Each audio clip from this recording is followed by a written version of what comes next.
সেনাবাহিনী বাংলাদেশের আইন ও সংবিধানের প্রতি প্রতিশ্রুতিবদ্ধ বলে জানিয়েছে সেনা সদর।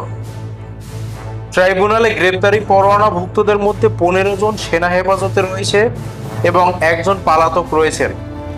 শনিবার বিকেলে ঢাকা সেনানিবাসে বনানীর অফিসার্স মেসে সেনা সদরের উদ্যোগে এক প্রেস ব্রিফিংয়ে এ তথ্য জানানো হয়।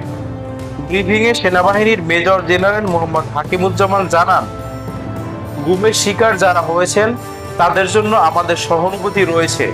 ট্রাইব্যুনালে গ্রেপ্তারি পরোয়ানা জারির পর কেউ যাতে বিদেশে পালিয়ে যেতে না পারে এজন্য দেশের সব বিমানবন্দর, নৌবন্দর ও স্থলবন্দরে নাম পাঠানো হয়েছে। হেফাজতে থাকা সেনা কর্মকর্তাদের কখন আইনে সোপর্দ করা হবে? সাংবাদিকদের এক প্রশ্নের উত্তরে তিনি জানান, টিভির স্ক্রলে দেখে আমরা 15 জনকে হেফাজতে নিয়েছি। আইন অনুযায়ী পরবর্তী পদক্ষেপ নেওয়া হবে।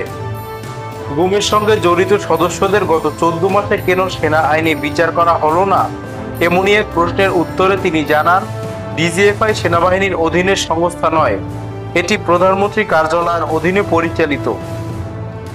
আওয়ামী লীগের শাসনামলে বিরোধী মতের লোকজনদের গুম ও নির্যাতনের ঘটনায় মানবতা বিরোধী অপরাধের 2 মামলায় প্রসিকিউশনের দেওয়া আনুষ্ঠানিক অভিযোগ আমলে নিয়ে গত বুধবার 30 আসামির বিরুদ্ধে গ্রেপ্তারি পরোয়ানা জারি করে আন্তর্জাতিক অপরাধ ট্রাইব্যুনাল।